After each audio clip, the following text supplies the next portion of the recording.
Hello guys, this is defence DC और ये है अपनी हिस्ट्री की जयचंद्र गहरवार सीरीज का 6th लेक्चर, जिसमें हम थीम 6 या चैप्टर 6 के बारे में पढ़ेंगे, जिसका नाम क्या है, भक्ति सूफी ट्रेडिशन।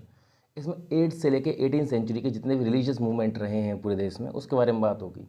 किस तरह से लोगों के रिलीजियस बिलीफ में चेंज आने लगे, किस तरह से, जिस तरह से हम ऋग्वैदिक पीरियड में अग्नि, इंद्र और सोम की पूजा करते थे और बाद में फिर हम आजकल विष्णु और शिव की पूजा करने लगे, इस सब के बारे में इसमें बताया गया है। अच्छा, तो काफ़ी सारे डिवोशनल जो टेक्स्ट हैं, कबीर, गुरु नानक, इन सब के बारे में इसमें बात होगी, बहुत सारी चीज़ें। अच्छा, तो पहले बात कर लेते हैं हिस्टोरियन जो हैं, इतिहासकार जो, उनको पता कैसे चलता है इस सब के बारे में, क्या क्या हुआ है। तो हिस्टोरियन पता कहाँ से लगाते हैं, हेजियोग्राफी से। जो हेजियोग्राफी क्या होती है, किसी भी संत की या रिलीजियस लीडर की जो बायोग्राफी होती है उसको हेजियोग्राफी बोलते हैं। हेजियोग्राफी को बेटा कौन लिखता है, मैंने आपको बताया, उन संत के या तो चेले चपाटे लिख देते हैं, जो उनको मानने वाले जो लोग हैं, उनके जो फॉलोअर्स हैं वो लिख देते हैं। इस तरह से होता है।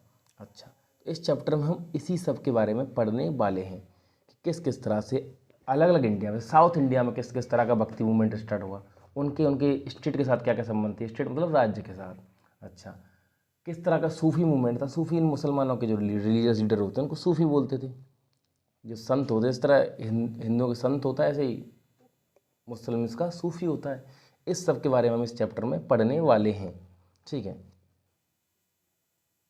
तो बेटा आपने कई लोगों ने देखा होगा कि ये जो वर्ड है हेजियोग्राफीज़, ये कई बार अपनी हिस्ट्री में आ चुका है, हिस्ट्री की बुक में।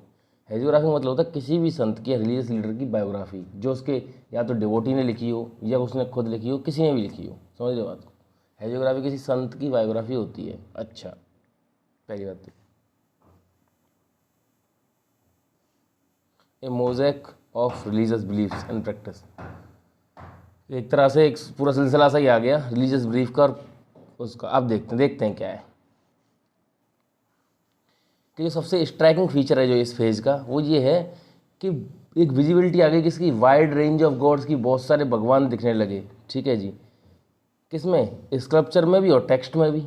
जैसे बहुत सारे नए नए वर्शिप होने लगी, नए नए डेटी बनाने लगे लोग, जैसे विष्णु की पूजा, शिव की पूजा, ठीक है जी, एंड गॉडेस शक्ति की पूजा।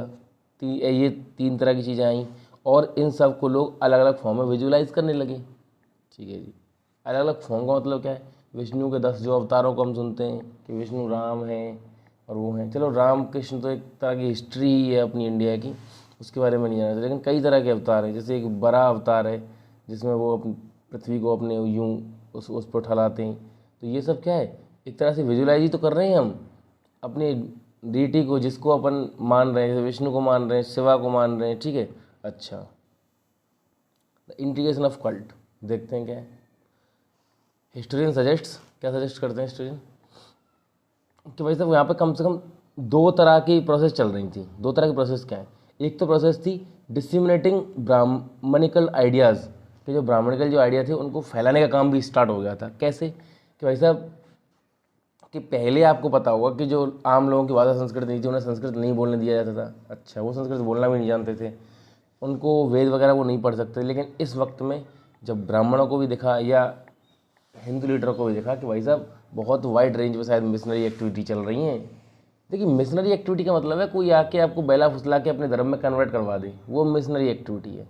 तो इस तरह से 2 तरह की प्रोसेस चल रही थी। एक तो ब्राह्मणिकल जो आइडिया है उनको फैलाओ, किस तरह से, कि वैसे जो अब जो पुराण लिखे गए थे, पुराण सबसे बाद में, वो बहुत ही सिंपल संस्कृत में लिखे गए थे जिसे हर कोई उनको पढ़ सके। अच्छा, दूसरी प्रोसेस क्या चल रही थी, दूसरी ये चल रही थी, second process, that the Brahmans accepting and reworking the belief and practices of these and other social categories, कि जो ब्राह्मण थे वो एक्सेप्ट कर रहे थे कि जो बाकी जो सोशल कैटेगरी थी उनके रिलीजियस बिलीफ को, कि भाई तुम क्या कर रहे हो वो भी एकदम एक्सेप्टेबल है, सही काम कर रहे हो, ऐसी कोई दिक्कत नहीं है। पहले तो बहुत ही इस तरह से देख रहे थे। तो एक तरह से एक डायलॉग डेवलप हो रहा था। मैं बताता हूँ किस चीज़ के बीच में डायलॉग, किसी 2 चीज़ों के बीच में होता है ना बातचीत। कैसे, एक तो ग्रेट सांस्कृतिक पौराणिक ट्रेडिशन और एक लिटिल ट्रेडिशन। मतलब समझिए इसका क्या है। देखिए, लिटिल ट्रेडिशन तो उसको बोलते हैं जो नॉर्मल लोग थे, जो कई सारी चीज़ें ब्राह्मणों जैसी कर रहे थे, क्षत्रियों जैसी कर रहे थे। ठीक है, तो उनका तो लिटिल ट्रेडिशन बताया। और जो ब्राह्मण या ऊंचे जो दर्जे के लोग हैं, वो जिस तरह के रिलीजियस बिलीफ को, जिस तरह की एक प्रथा को फॉलो करते हैं, उसे ग्रेट सांस्कृतिक ट्रेडिशन बोलते हैं। समझ रहे बात को। ये टर्म कहाँ से आई है ग्रेट सांस्कृतिक ट्रेडिशन, देखिए इसके बारे में भी हम पढ़ लेते हैं। ये बॉक्स है ग्रेट एंड लिटिल ट्रेडिशन। देखिए ये जो टर्म है ग्रेट एंड लिटिल ट्रेडिशन, इसको कॉइन किसने किया है? Robert Redfield. बेटा याद कर लो, रॉबर्ट रेडफील्ड ने ही पहली बार ग्रेट एंड लिटिल ट्रेडिशन बोला था, और वही इस पैराग्राफ में लिखा हुआ है कि जो पीजेंट्स वगैरह थे वो उन प्रैक्टिस को भी फॉलो करते थे। ब्राह्मणों वाले उनकी खुद की भी अलग प्रैक्टिस थी, तो उसको तो लिटिल ट्रेडिशन बोलते थे, और जो ब्राह्मण थे जो पूरा उसी तरह से फॉलो करते थे उसको ग्रेट ट्रेडिशन बोलते थे। ये आपको सबको पता। अच्छा ये देख लीजिए पुरी जगन्नाथ का मंदिर, one of the most striking example of this process Puri Odisha. Puri Jagannath का मंदिर है जिसमें देखिए हम देख सकते हैं किसकी फ़ोटो हैं, कृष्ण है, बलराम है और उनकी बहन सुभद्रा है। समझ नहीं आ रहा लेकिन मेरे ख्याल से ये तो सॉरी ये कृष्ण है, इनका काला सा मुँह बनाया है तो पक्का ये कृष्ण है, ये बलराम है और ये इनकी बहन है सुभद्रा। अच्छा कृष्ण की जो बहन सुभद्रा थी उसको कोई भगा के ले गया था, आपको पता होना चाहिए। बताइए किसने शादी की थी, कमेंट सेक्शन में बताइए। कृष्ण ने ही उससे बोला था कि भाई साहब भगा के ले जाओ मेरी बहन को। अच्छा जी चलिए देखते हैं डिफरेंस एंड कॉन्फ्लिक्ट। देखिए सब लोग एक ही चीज़ों को तो मानते नहीं, कुछ अलग भी मानते हैं, तो डिफरेंस भी आते हैं जिसकी वजह से कॉन्फ्लिक्ट भी जनरेट होते हैं। जैसे कि कुछ लोग थे जिनको तांत्रिक बुलाया जाता था। तांत्रिक जो प्रैक्टिस थी वो कई जगह फैलने लगी पूरे सब कॉन्टिनेंट में, तांत्रिक प्रैक्टिस। अच्छा तो भाई तांत्रिक प्रैक्टिशनर जो थे वो इग्नोर करे, वो कास्ट वगैरह में इतना नहीं मानते थे, कास्ट और क्लास में, ठीक है वो। और ये मतलब एक सेकेंड, और क्या लिखा हुआ है, जैसे influenced Shaivism as well as Buddhism, कि भाई ये तांत्रिक लोगों के जो आइडिया थे, इस तरह की जो एक कम्युनिटी डेवलप हो रही थी, उससे सेविज्म मतलब जो शिव को मानने वाले लोग हैं, और बुद्धिज़्म मतलब जो बुद्ध को मानने वाले लोग हैं, वो भी काफ़ी इफेक्ट हो रहे थे, ठीक है जी। और ये भी कई जगह फैल रहा था, ईस्टर्न, नदर्न और सदर्न पार्ट पूरे सब कॉन्टिनेंट का। सब कॉन्टिनेंट जब मैं बोलता हूँ उसमें भारत, पाकिस्तान, बांग्लादेश, नेपाल सब आ जाता है। ये पूरा पूरा का पूरा अपना जो आसपास का जो एरिया है उसे पूरा इंडियन सब कॉन्टिनेंट बोला जाता है। अच्छा हाँ तो आपको पता होना चाहिए। जैसे अच्छा मैंने आपको बताया था ऋग्वेदिक पीरियड जो था उसमें 3 तरह के देवता होते थे, अग्नि, इंद्र और सोम, ठीक है जी।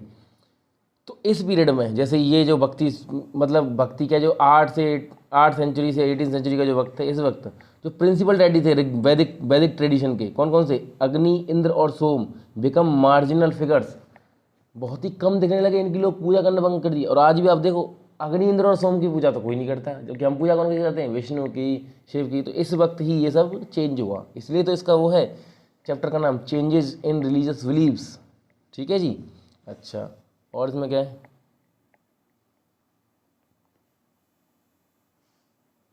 डिवोटीज जो थे ऑफर tended to project their chosen deity, अपने जिसको वो चुन लेते थे पूजा करने के लिए उसी को मानते थे, जैसे विष्णु को या शिवा को एज सुप्रीम। जैसे विष्णु को मानने वाले विष्णु को सबसे ऊपर मानते थे, शिव को मानने वाले शिव को सबसे तगड़ा बताते थे कि भाई साहब शिव ही है सबसे ऊपर, उनसे नीचे ये सब लोग आते हैं। इस तरह की चीज़ें चलने लगी थी, तो आपस में खूब कॉन्फ्लिक्ट डेवलप हो रही थी। ये तो ये कॉन्फ्लिक्ट ही हुआ, कोई विष्णु को मान रहा है, वो विष्णु को सबसे ऊपर बता रहा है। अच्छा इसको देख सकते हैं, ये स्कल्पचर किसका है? ये फोटो जो बना हुआ है ये है ये बुद्धिस्ट गॉडेस, इसका नाम क्या है? मरीचि। अब अगर देखो बुद्धिस्ट, अब आपको लग रहा होगा कि बुद्ध धर्म में तो भाई केवल बुद्ध की पूजा होती है, तो अब यहाँ से क्या पता चल गया आपको? आपसे कोई पूछे मारीची कौन है, ये भी आ सकता है, कुछ भी पूछ सकते हैं यूपीएससी में।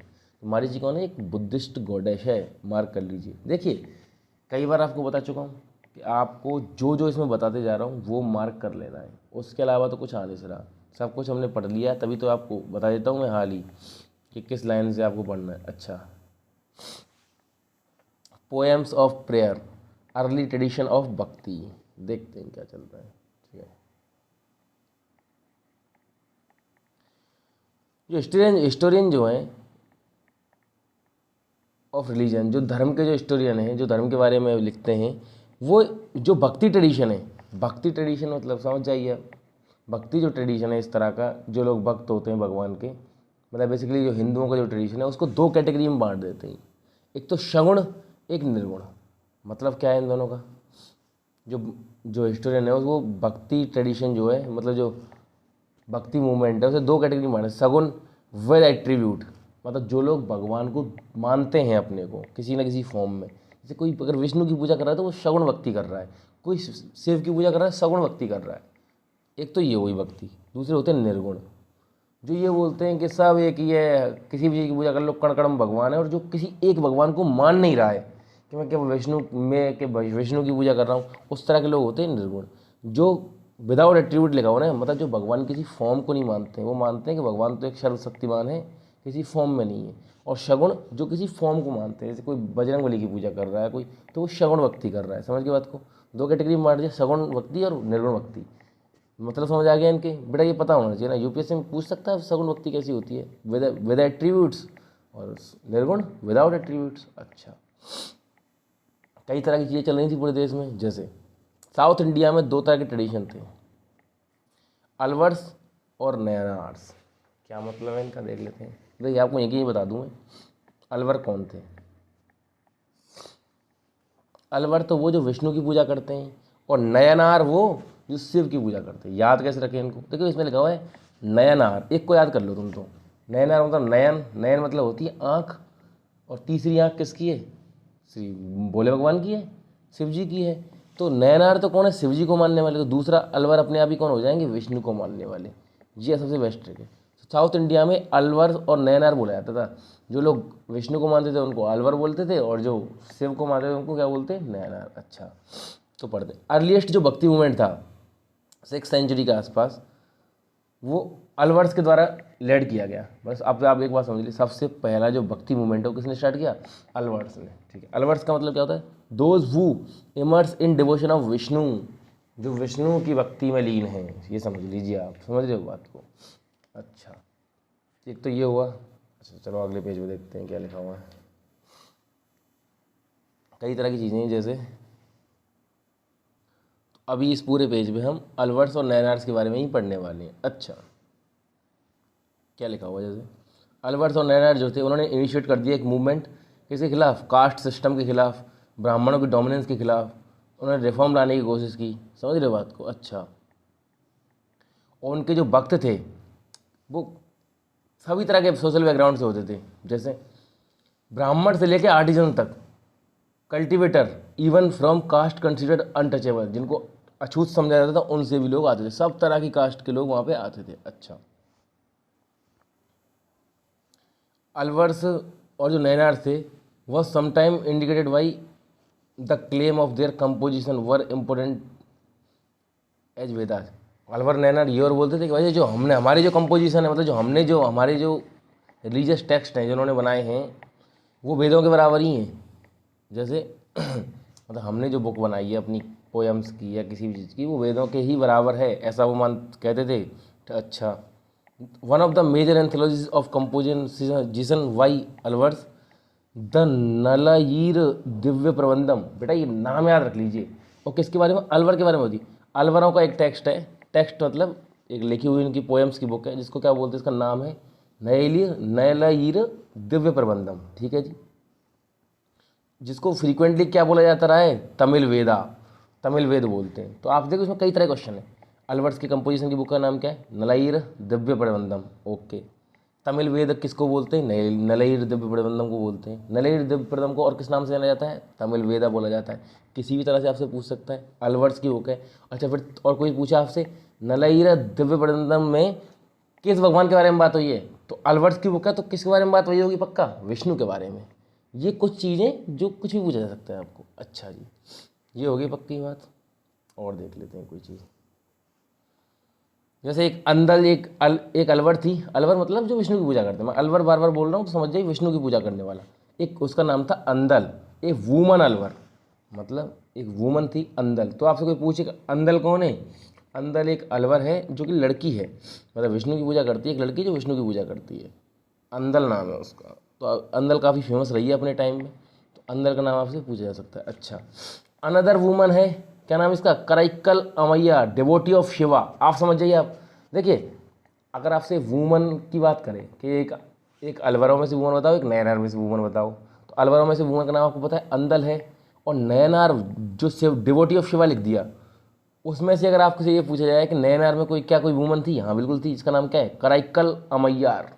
अच्छा बेटा, एक जैसे नाम है थोड़े साउथ इंडिया के, थोड़ा भूल मत जाना। पहले जो तमिल वेद बताया था अलवर्स का, उसका नाम था नलायिर दिव्य प्रबंधम। इसको मैंने आपको मार्क भी करवाया था। दोनों की दोनों वुमन के बारे में आपको पता चल गया। अच्छा, तो हमने हमने क्या पढ़ा, हमने ये देखा कि भाई साहब देखिए मैं आपको बताऊं, जैसे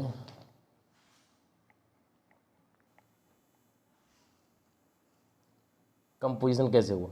12 अलवर थे, नलाई दिव्य प्रबंधम जो बुक है वो कैसे बनाई। 12 लोग थे, 12 अलवर थे विष्णु की पूजा करने वाले, उन्होंने एकदम कंपाइल किया इसको, जिसका नाम क्या था, नलाई दिव्य प्रबंधम। इसमें 4000 सैक्रेड कंपोजिशन है इसके अंदर, समझ रहे बात को, नलाई दिव्य प्रबंधम के। अच्छा, अब बात कर लेते हैं एक अलग। 3 लोग हैं, देखा 3 लोगों के नाम सुनना, अपर, संबंदर और सुंदरर। ये तीनों के तीनों नयनार हैं। इन्होंने क्या बनाया, इन्होंने बनाया तेवराम को। तेवराम क्या है, नयनार्स की बुक है। मैंने आपको अलवर की बुक पहले बता दी, नलाई दिव्य प्रबंधम, और नयनार की क्या बुक का नाम हुआ, तेवराम। और 3 नयनार के नाम भी पता चल गया आपको, अपर, समंदर और सुंदरर।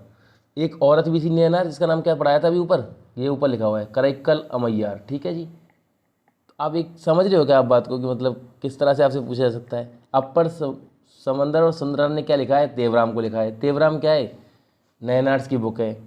अलवर्स की बुक का नाम क्या है, नलायिर दिव्य प्रबंधम, जिसको 12 अलवर्स ने लिखा है, उनके नाम हमको नहीं बताए बुक में। ठीक है जी, और एक आध बॉक्स में देख लेते हैं। बॉक्स में लिखा हुआ है, एक अलवर है जिसका नाम है टोंड्रापोद्दी, ठीक है, जो एक ब्राह्मण था। ठीक है, तो कुल मिला के हमने, अब देखो, अब आप एक दिमाग से बताना, मैं इधर लिख देता हूँ अलवर, अलवर्स के बारे में पढ़ लेते हैं। हमने 2 अलवर के यहाँ पे नाम पढ़े, अभी तो पढ़ा एक टोंड्रापोद्दी। ठीक है जी, वो कौन है, अलवर है। एक वुमन अलवर के नाम पे पढ़ा था, इसका नाम तो क्या था, अंदल। इनकी बुक का नाम क्या था, नलायिर दिव्य प्रबंधम। 3 चीज़ें अलवर के बारे में पढ़ी पूरे पैराग्राफ में। अच्छा, नयनार्स के बारे में क्या पढ़ा। नयनार, पहली बात तो ये कि शिव की पूजा करते नयन। तो हमने 4 उनके नाम पढ़े, एक तो अपार, संबंदर और सुंदरार, और एक वुमन नयनार थी, इसका नाम क्या था, कराइकल अमैयार। ठीक है, ये 4 लोग थे। 2 तो अलवर के नाम आए और 4 नयनार्स के नाम पढ़ लिए, जिनमें दोनों में एक एक वुमन है, बाकी लोग हैं। अच्छा, इनकी बुक का नाम क्या है, तेवराम। लेकिन तमिल वेद किसको बोलते हैं, उनकी अलवर्स वाली जो बुक है, इसका नाम क्या है, नलायिर दिव्य प्रबंधम, उसको तमिल वेद भी बोला जाता है। अब एक बात समझ रहे हो, कई तरह की चीज़ें मैंने आपको बता दी हैं। अच्छा, यहाँ इस पूरे उसमें एक वर्ष बताया है कि जिसको अप्पार ने बनाया है। अप्पार कौन था, वही नयनार अभी बताए तो थे। 3 नयनार, अप्पार, समंदर और सुंदरार, इन तीनों ने मिलके ही तो वो किया है, तेवराम को बनाया है। उसमें कुछ लिखा है इन्होंने, कुछ जो भी है, और इतना कोई इम्पोर्टेंट अब है नहीं। इस पूरे जो बुक में जितना भी इम्पोर्टेंट था वो मैंने बता दिया। अच्छा, ये पैराग्राफ है किसके बारे में, डीमन, एक पोएम लिखी है किसने, कराइक्कल अमैयार। आपको याद होना चाहिए कराइक्कल अमैयार कौन है, नयनार है अभी बताया था, उसने ये पूरी पूरी पोएम लिखी है। पोएम किसी काम की नहीं है ये, कराइक्कल जो अमैयार है उसकी थोड़ी सी एक पेंटिंग सी बनी हुई है, मतलब एक मूर्ति है, ये समझ लीजिए। समझ रहे बात को। अच्छा, इसको पढ़ लेते हैं, रिलेशन विद द स्टेट। भक्ति ट्रेडिशन की, मतलब भक्ति वाले लोगों की ज़्यादा बात हो रही है ना अभी, तो जो विष्णु को मान रहे हैं, शिव को मान रहे हैं। अभी सूफी की बात बाद में होगी, तो ये देख लेते हैं इनके स्टेट के साथ किस तरह के रिलेशन थे। तो आपको पता है कि फर्स्ट जो मिलेनियम था उसके सेकेंड हाफ में क्या था, हमें कई स्टेट्स के एविडेंस मिलते हैं, पल्लवा और पांड्या। साउथ की इंडिया की बात कर रहा हूँ, पल्लवा स्टेट थी, पल्लवा राज्य, और पांड्या लोगों का साम्राज्य चल रहा था। ठीक है जी, और बुद्धिज़्म और जैनिज़्म भी काफ़ी जगह प्रिवेलेंट थे। ठीक है जी, तो देखते एक चीज़ है कि one of the major themes in Tamil bhakti hymns is the poets opposition to Buddhism and Jainism. ये जो तमिल जो भक्ति हाइम्स है ना, उनमें एक बहुत ही मेजर थीम क्या मिलती है कि उनके जो श्लोक जो लिखे होते हैं वो बुद्धिज्म और जैनिज्म के खिलाफ होते हैं, और होंगे भी क्यों ना।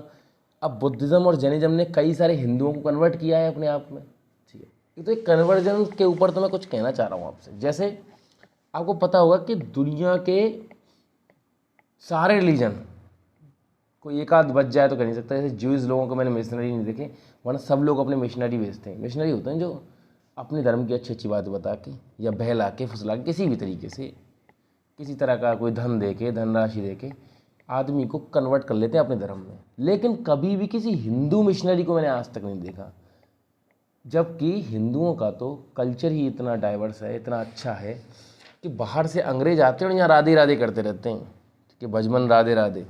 तो उल्टा यहाँ तो लोग ज़बरदस्ती आके वो हुए, समझ रहे हो बात को, ज़बरदस्ती आके कन्वर्ट हुए, किसी को वो नहीं किया गया कन्वर्ट मतलब, है ना, किसी को फोर्सफुल कन्वर्जन या किसी को बहलाया फुसलाया नहीं गया, लोग खुद से आके ही हिंदू भले ही बन गए हों। ये एक अंतर है, आपको पता होना चाहिए हिंदुज़म में और बाकी के रिलीजन्स में। अच्छा चलिए इसको देखते हैं क्या लिखा हुआ है। ये हमने देख लिया कि तमिल में थोड़ा बुद्धिज्म जैनिज्म के खिलाफ वो रहती थी थोड़ी सी। अच्छा वो, अच्छा ये देखते हैं द पावरफुल चोला रूलर। चोला मतलब साउथ इंडिया के ही हैं, आपको समझ गया, चेरा चोला और पांड्या तीनों के तीनों। चोला रूलर जो थे वो सपोर्ट किया उन्होंने किसको, ब्राह्मणिकल एंड भक्ति ट्रेडिशन को, ठीक है जी, और खूब लैंड ग्रांट की और काफ़ी मंदिर बनवाए। साउथ इंडिया के जो रूलर्स थे चोला रूलर, उन्होंने काफ़ी सपोर्ट किया इस पूरे मूवमेंट को, भक्ति मूवमेंट को। ठीक है, एक तो भक्ति मूवमेंट ही गलत लिखते हैं ये हिस्टोरियन जो हैं। भक्ति मूवमेंट क्या होता है, हिंदुओं का देश हिंदुस्तान, उसमें कोई भक्ति करेगा उसको भक्ति मूवमेंट नाम लिख दो क्या, वो तो हमेशा से ये सब हो रहा है। ठीक, ये सब एक तरह का मुझे तो अटेम्प्ट लगता है ये दिखाने का इनका कि नहीं, कि तुम लोग शुरू से पूजा नहीं कर रहे, तुम बाद में जाके तुम्हें पता चला कि विष्णु और से होते हैं, जबकि ऐसा कुछ नहीं है। हिंदू घाट वो मतलब जो सिंधु घाटी जो सभ्यता है ना, तो मेरे मुंह से हिंदू घाटी निकल रहा है, वैसे तो कोई हिंदू घाटी बोलने में कोई दिक्कत नहीं है। सिंधु घाटी सभ्यता में आपको पशुपतिनाथ की सील मिलती है, उसमें पशुपतिनाथ का फोटो होता है, इसको प्रोटोशिवा सील बोलते हैं, उसमें शिव जैसा नहीं लगता वो। तो हिंदुज़म तो बहुत पुराने समय से रहा है, तो उसमें ऐसा कुछ नया नहीं है। चलिए ये सब इस डिबेट में तो काफ़ी टाइम वेस्ट हो जाएगा, तो अब तो हम ये देखते हैं आगे क्या है। अच्छा खूब चोला जो रूरल थे उन्होंने सपोर्ट किया है, ठीक है, ये भक्ति मूवमेंट को। अच्छा और देखते हैं Shiva temple including those of Chidambaram, Thanjavur and whatever this Gangaikonda Cholapuram, ये जो तीन थे, इन तीन मंदिरों को किसके अंदर बनाया गया है, चोला रूरल के अंदर। देखिए बेटा देख लीजिए, चिदम्बरम का मंदिर, थावंजूर का मंदिर और गंगाईकोंडा चोलापुरम, ये तीन के तीन जो मंदिर इनको चोला रूलर्स के अंदर बनवाया गया है। बेटा याद रख लीजिए, सीधा पूछ लेते हैं यूपीएससी में, एक चीज़ हटा देंगे कि Shiva temple including Chidambaram, Thanjavur and Gangaikonda Cholapuram was constructed under the patronage of which rulers. नीचे ऑप्शन में होंगे चेरा चोला पांड्या, उसमें चोला आपको सेलेक्ट करना है कि तीन किसने बनवाए हैं, चोला रूलर ने बनवाए हैं। अच्छा और देख लेते हैं both Nayanars and Alvars was revered by Vellala peasant. अच्छा कि जो नैनार और अलवर उनमें काफ़ी लोग थे वेलरा कम्युनिटी के। और देखिए आपको याद होगा मैंने आपको तीन तरह की वो बताई थी कम्युनिटी, वेलालार साउथ इंडिया में, उजुआर और आदिमई। वेलालार तो वो होते थे जो अमीर किसान जो होते थे जिनके पास खेती होती थी। उजुआर कौन होते थे, जिनके पास खुद की खेती नहीं होती थी लेकिन फिर भी ठीक ठाक थे बीच वाले। आदिमई होते थे जिनके पास कुछ ही नहीं है, उजुआर के पास फिर भी छोटा लैंड होता है, आदिमई बिल्कुल दूसरों के उस पर ज़मीन पर ही काम करते हैं, जिनके पास खुद का तो कुछ है ही नहीं। समझ रहे हो बात को, जिनके पास खुद का कुछ भी नहीं है वो होते थे आदिमई। तो इसमें क्या लिखा हुआ है कि नैनार और अलवर में ज़्यादातर कौन थे, वेरला पीजेंट थे। इसको याद रख सकते हो आप, पूछ सकते हैं डायरेक्ट। अच्छा और देखें इस पेज पे तो यही इम्पोर्टेंट है, जैसे हाँ इसको देख लेते हैं।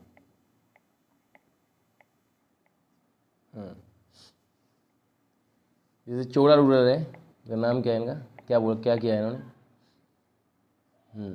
चोला रूरल, इनका नाम है Parantaka first concreted metal image of Appar, Sambandar और सुंदर इन शिवा टेम्पल। अब देखिए ये तीनों के जिन्होंने अभी नाम पढ़े थे हमने, अप्पर, समंदर और सुंदर, इन तीनों की जिन्होंने मेटल इमेज बनवाई, इनकी मूर्ति बनवाई है, किसकी, अप्पर की, समंदर की और सुंदर की। चोला जिसका नाम क्या है सुरल का, परंटका वन। अब देखिए इसमें से क्वेश्चन क्या आ सकता है, परंटका वन कौन सा रूलर है, किस डायनेस्टी का है, चोला डायनेस्टी का। पहली बात तो ये क्वेश्चन बन सकता है आपसे। अच्छा और तो कुछ नहीं बनेगा इसमें से क्वेश्चन, बस ये पूछ सकता है कि परंटका वन का जो नाम है ये इंपॉर्टेंट है। इसमें ये थोड़ी पूछेगा आपसे कि किनकी इसकी मूर्ति बनवाई है इन्होंने, ये तो पूछने से रहा। ये पूछ सकता है परंटका जो वन है कौन सा रूलर है। ये देखिए एक नटराज की इमेज, नटराज समझते हो ना, डांस करते हुए जो सेवा होते हैं उनको नटराज बोलते हैं। अच्छा जी देखिए जैसे अगले इस पेज नाम है द वैरशावा ट्रेडिशन इन कर्नाटका। देखिए वैसे आपको पता होना चाहिए कर्नाटका में अभी भी बीजेपी गवर्नमेंट है, कर्नाटका में काफ़ी हिंदू हैं, बहुत समय से यहाँ पे हिंदू कल्चर बहुत समय से रहा है कर्नाटका में। तो देखते हैं इस चीज़ के बारे में कर्नाटका का क्या हाल चाल है। 12th सेंचुरी में कर्नाटका में एक नई मूवमेंट इमर्ज हुआ जिसको एक किसने किया, एक ब्राह्मण था, इसका नाम क्या था, बसवाना। अच्छा, ये कालाचुरी जो रूलर थे उनके कोर्ट में मिनिस्टर हुआ करता था बसवाना जो है। अच्छा, इसके जो फॉलोअर हैं उनको क्या बोलते थे, उसके फॉलोअर को बोलते थे वीरा शैवाज, मतलब हीरोज ऑफ शिवा। तो एक तरह से समझ आया कि कर्नाटका में शिव की पूजा करने वाले ज़्यादा हैं। बेटा देखिए, अभी नैनार और अलवर जो पढ़े थे वो तमिलनाडु की बात है। अब नॉर्मल ट्रेडिशन आ गए हैं, अलग तरह के भक्ति ट्रेडिशन। हमने अब अलवर और नैनार पढ़ लिए तमिल के, अभी तमिलनाडु के, कर्नाटका की बात कर लेते हैं। तो कर्नाटका में क्या था, ये ट्रेडिंग चल रही थी, तो वैर सेवा बोलते थे उनको। वैर सेवा मतलब होता है शिव के हीरो, या लिंगायत, मतलब जो लिंग को पहनते हैं। लिंग होता है एक एक पत्थर को जो एकदम पॉलिश करके और पूजा के लिए तैयार कर देते हैं, उसको एक वो मानते हैं इंडिकेशन किसका, शिव का। आपने देखा होगा शिवलिंग जो होती है उनकी पूजा की जाती है।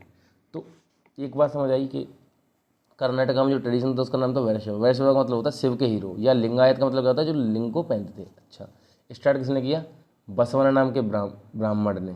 ठीक है जी, जो कालाचुरी जो रूलर थे उनके कोर्ट में मिनिस्टर हुआ करता था। अच्छा जी, है ना। किस किसने इस धर्म इसको अपनाया, मतलब कौन कौन इसमें था, जंगम थे या वेंडरिंग मोंग थे, मतलब जो लोग थे जो इस सब को अपनाते थे उनको क्या बोलते थे, जंगम बोलते थे या वेंडरिंग मोंग बोलते थे। जंगम मतलब घूमते हुए साधु, एक तरह से ये समझ लीजिए आप। अच्छा, इन्होंने क्या किया, इन्होंने ही वही जो सब करते हैं, कास्ट के आइडिया को अपोज किया। ठीक है जी, और जो रीबर्थ की जो थ्योरी है उसको अपोज किया, उसको क्वेश्चन उठाए कैसे दोबारा जन्म कैसे हो सकता है। पोस्ट प्यूबर्टी मैरिज के खिलाफ थे कि जल्दी लड़की की शादी मत करो, और विधवा की जो रीमैरिज है उसके लिए उन्होंने काफ़ी सपोर्ट किया। ठीक है जी, और जैसे जो ये लोग वैरसेवा जो ट्रेडिशन था हीरोज ऑफ शिवा वाला, ये कर्नाटका का, इसके लोग जो कंपोज करते थे अपने टेक्स्ट को या पोएम्स को, उनको क्या बोलते थे, उनको वचन बोलते थे। क्या बोलते थे उनको, वचन, इंग्लिश में बोलते हैं शेइंग। तो आपसे पूछे वचन कहाँ पे, कर्नाटका के वैरसेवा जो ट्रेडिशन था वहाँ का हुआ है। शिव के बारे में लिखा जाता है, वैरसेवा मतलब शिव के हीरो। ठीक है जी, जिसको किसने कंपोज किया है, कन्नड़ में ही देख, कर्नाटका का है तो कन्नड़ भाषा में ही होगा। ठीक है जी, कन्नड़ भाषा की एक फिल्म भी है जिसने सारे रिकॉर्ड ही तोड़ दिए हिंदी सिनेमा के भी, KGF चैप्टर 2। ठीक है जी, काफ़ी सही फिल्म थी। देखिए, तो क्या बात कर रहे थे हम, वचन। इनको कंपोज किसने किया, कन्नड़ में किया वूमन और मैन ने, जो जो जो इस मूवमेंट में काम करते थे। अच्छा, एक वचन है जिसको कंपोज किसने किया है, बसवाना नाम के ब्राह्मण ने किया है। इसमें इतना कोई इंपॉर्टेंट है नहीं, हमको वचन थोड़ी याद करना है कि उसने क्या श्लोक लिखा है, उससे कोई मतलब हमको है नहीं। अच्छा, इसको देख लेते हैं एक बार क्या बात हो रही है इस बॉक्स में। New religious development. अच्छा, दो तरह की मेजर डेवलपमेंट हुई। क्या, आइडियाज ऑफ तमिल जो भक्त थे were on incorporated within Sanskritic tradition. अच्छा, culminating the composition of the Bhagavata Purana. Second, the development of tradition of bhakti in Maharashtra. दो तरह के डेवलपमेंट हुए, जैसे कि कई आइडिया जो तमिल जो भक्त थे, तमिल में जो पूजा करते थे, स्पेशली जो वैष्णव जो विष्णु की जो पूजा करते थे, वो सांस्कृतिक ट्रेडिशन को अपनाने लगे, उनके सेम तरह की चीज़ें होने लगी। फिर उन्होंने एक भागवत पुराण को भी पढ़ना स्टार्ट कर दिया, बना दिया भागवत पुराण। भागवत पुराण सबसे जाने जाने वाला पुराण है, इसमें भागवत में कृष्ण के सब अवतारों की बात होती है, जन्म की बात होती है, सब की सब बातें होती हैं। अच्छा, और सेकंड चीज़ क्या हुई कि महाराष्ट्र में भी भक्ति ट्रेडिशन बढ़ने लगा इसी वक्त में। इतना कोई इंपॉर्टेंट तो ये पैरा है नहीं, इसमें से क्वेश्चन किस तरह का आ सकता है। अब इस पैरा को देख लेते हैं, इसका नाम है रिलीजियस फॉर्मेंट इन नॉर्थ इंडिया। देखिए, अब तक हमने साउथ इंडिया की बात की, तमिलनाडु की बात की, अलवर नैनार की बात की, कर्नाटका के वैष्णव ट्रेडिशन की बात की, नॉर्थ इंडिया की बात नहीं की। अच्छा, अब देखिए, आपको पता ही है हम 6 से 8 सेंचुरी से लेकर आगे की बात कर रहे हैं। आपको पता होना चाहिए कि हिस्ट्री में हमेशा नॉर्थ इंडिया की में 8 से लेकर 12 सेंचुरी तक कभी पढ़ाया नहीं जाता, पता नहीं क्यों। इस वक्त ऐसा टाइम था जब क्षत्रिय रूलर जो थे अपने आप को राजपूत बोलने लगे। सारे के सारे क्षत्रिय जो हैं वो एक तरह से राजपूत स्टेट की तरह इमर्ज होकर आए। पूरे के पूरे नॉर्थ इंडिया में राजपूतों का कब्जा रहा 500 साल के आसपास। ठीक है जी, इस वक्त में देखते हैं, फिर बाद में जो मोहम्मद गौरी ने पृथ्वीराज चौहान को हरा दिया, उसके बाद से इस्लामिक स्टेट स्टार्ट हो गया, दिल्ली सल्तनत वाला, ये पूरा पीरियड है। लेकिन ये सेंचुरी को पढ़ाया नहीं जाता पूरा का पूरा हमने कभी, क्योंकि हिस्टोरियन जो है किसी भी चीज़ को उसके आर्ट एंड कल्चर के उससे पढ़ने का वो बनाते हैं और शायद उस वक्त आर्ट एंड कल्चर का इतना डेवलपमेंट नहीं हुआ होगा, इसी वजह से इन्होंने नहीं पढ़ा होगा। अच्छा देखते हैं नॉर्थ इंडिया में क्या हो रहा था कि सेवरल राजपूत स्टेट इमर्ज हुई, जो क्षत्रिय थे, मतलब एक तरह से वही यार राजपूत और कौन थे, तो उन्होंने क्या है कि अपने आप को राजपूत बोलना स्टार्ट किया इसी वक्त के हिसाब से, ठीक है। और देखते हैं जैसे और क्या क्या हो रहा था। तो उस वक्त क्या हुआ कि वैसे सेम टाइम पे other religious leader north India में निकल के आए। कौन कौन? नाथ होते हैं, जोगी होते हैं, सिद्धा जो होते हैं, इन्होंने भी ब्राह्मणों के जो ऑर्थोडॉक्स जो ख्याल थे उनका अपोज किया बहुत ज़्यादा। हिंदुओं में भी जैसे आपने कई पढ़ा होगा जो नाम के पीछे जोगी लगाते हैं, जैसे एक मेरा मित्र है रूप सिंह जोगी, ठीक है। तो इस तरह के लोग फिर नॉर्थ इंडिया में मर्ज होके आए, नाथ जोगी सिद्धा, जिन्होंने ब्राह्मणों के जो टेक्स्ट थे उनकी जो ऑर्थोडॉक्सी थी कि तुम ही लोग थोड़ी जो वेदों को पढ़ोगे, उसका अपोज किया। अच्छा और बात कर लेते हैं, वैसे इसमें और तो कोई ज़्यादा इंपॉर्टेंट कुछ है नहीं, फिर भी एक इसको देख सकते हैं जैसे कि कमिंग ऑफ तुर्क्स। जैसे तुर्क जब आए उन्होंने दिल्ली सल्तनत को इस्टेब्लिश कर दिया, किसको? दिल्ली सल्तनत को। इस वजह से दिल्ली सल्तनत को वो कर दिया। This undermined the power of many of the Rajput state and the Brahmans associated with these kingdoms. तुर्क जैसे ही यहाँ पे आए, मोहम्मद गौरी ने पृथ्वीराज को हरा दिया, तो उसके बाद क्या हुआ था कि बहुत सारी राजपूत स्टेट पर कब्जा हो गया उनका, ठीक है जी। तो फिर हुआ क्या कि थोड़ा सा अब उनका धर्म फैलने लगा, तो इस वजह से भी जो भक्ति जो मूवमेंट है उसको थोड़ा हर्ट हुआ और मतलब दिक्कत हुई। जैसे और जो ब्राह्मण थे जो उससे एसोसिएटेड थे राजपूत स्टेट से, जैसे एक क्षत्रिय हैं वो ब्राह्मणों की बहुत ज़्यादा पूजा करते हैं, ठीक है, ब्राह्मणों को ही सब कुछ अपना मानते आए हैं, तो उनको भी बहुत नुकसान हुआ जैसे जैसे राजपूत स्टेट ख़त्म होती गई नॉर्थ इंडिया से। तो यही सब इस पैरा में लिखा गया है। अच्छा और देख लेते हैं, तो ये सब हमने नॉर्थ इंडिया के बारे में पढ़ लिया थोड़ा बहुत, इतना ही था, है ना, क्योंकि नॉर्थ इंडिया में कोई ध्यान ही नहीं देता, क्योंकि नॉर्थ इंडिया की एक बहुत ही डाइवर्स हिस्ट्री है 500-600 साल की, ठीक है। तो अभी मेरा मन है कि एक दूसरी सीरीज स्टार्ट करूं, ठीक है, साइंस के लिए, लेकिन कोई भी जिद नहीं करेगा कि साइंस पूरी करवानी है, मैं अपने हिसाब से ही डाल दूंगा लेक्चर अगर मुझे टाइम मिलेगा तो जिसका नाम हम मिहिर भोज प्रतिहार सीरीज रखेंगे। एक रूलर हैं राजपूत रूलर उसी समय खंड के, जिनका नाम था मिहिर भोज प्रतिहार, ठीक है जी। तो उनके नाम पे सोच रहा हूँ साइंस का। चलिए वो तो हम देखते हैं आगे, आप आगे देखिए। जैसे new strands in the fabric Islamic tradition, जैसे आपको ये तो समझ आ ही गया होगा कि इसमें इस्लाम का जो पूरा का पूरा वो था उसके बारे में बात हो रही है। जैसे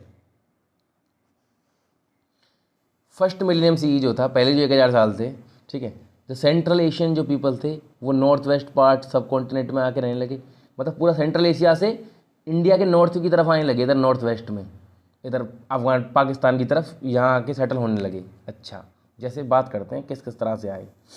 सबसे पहले 711 में एक अरब जनरल था जिसका नाम क्या था? मोहम्मद बिन कासिम, ठीक है जी। उसने सिंध पे कब्जा अपना कर लिया और सिंध को कैलिफ डोमेन का पार्ट बना लिया, पूरा का पूरा ये था इनका कैलिफेट था, उसका इन्होंने पार्ट बना लिया। अच्छा फिर लेटर बाद में 13वीं सेंचुरी जिसमें तुर्क एंड अफगान आए, ठीक है जी, जिन्होंने इस्टेब्लिश कर ली किसको? दिल्ली सल्तनत को।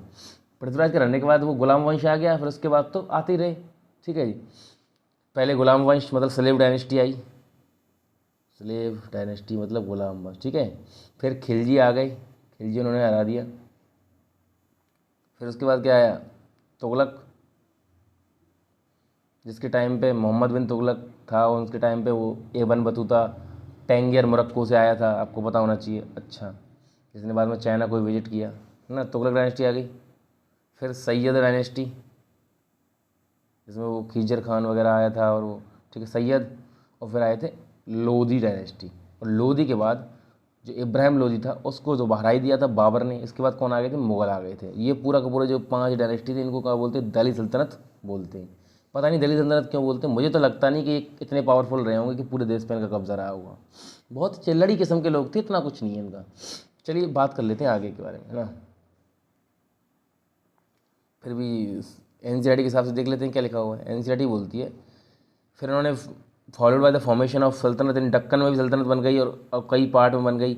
इस्लाम को एक्नॉलेज किया, रिलीजन मतलब इस्लामिक रूलर हो गए काफ़ी ज़्यादा एरिया में, तो इस्लाम अपने आप ही फैलने लगा, आपको इतना समझ होना चाहिए। अच्छा ये कंटिन्यू हुआ किसके साथ? जैसे मुगल एम्पायर आ गया 16वीं सेंचुरी में 1526 में, बाबर ने जैसे इब्राहिम लोधी को हरा दिया, तो 16वीं सेंचुरी में मुगल एम्पायर आ गया, और जो कई सारी रीजनल स्टेट थी, है ना, 18वीं सेंचुरी में इमर्ज हुई, उनके साथ भी कुल मिला के मुस्लिम रूलर जो थे उनकी वजह से अब चारों तरफ मुस्लिम ही मुस्लिम रूलर हो गए। पहले तो मुस्लिम को कोई जानता भी नहीं था इंडिया में, इंडिया का पूरी दुनिया में मुस्लिम को नहीं जानता। 7वीं सेंचुरी में जाके या 6th सेंचुरी में तो मुस्लिम्स बने यहाँ से 14 साल पहले। तो तब से फिर जाके हर जगह इनके रूलर हो गए, इन्होंने काफ़ी जाके आतताई मचाई है, इन्होंने काफ़ी एरिया को घेरा है, तो उस तरह से इनका वो हो गया है, मतलब इनका रिलीजन काफ़ी फैला है। अच्छा, बात करें theoretically, Muslim rulers were to be guided by ulama, कि मुस्लिम रूलर जो थे उनको उलामा जो लोग थे वो गाइड करते थे। उलामा कौन होता है? उलामा के लिए बॉक्स हम देख लेते हैं बेटा। उलामा होता है जो जानकार होता है रिलीजन का, काफ़ी इस्लामिक जिसने स्टडी कर रही होती है। रिलीजन के लिए क्या है, कुरान या सरिया के जो लॉ हैं उनको, उनके जो जानकार होते हैं बहुत अच्छे वाले, वो उलामा होते हैं। अच्छा, उलामा ही, उलामा प्योर वर्ड है, उलामा बोलते हैं बहुत सारे टीचर्स को। अगर एक सिंगल टीचर होगा उसको बोलेंगे अलीम। कई मुस्लिम्स का नाम भी अलीम होता है, आपको पता होगा। तो अलीम का मतलब होता है एक जानकार, रिलीजियस स्टडीज़ का, इस्लामिक स्टडीज़ का कोई जानकार जिसको सरिया की बहुत अच्छी नॉलेज हो। अच्छा जी।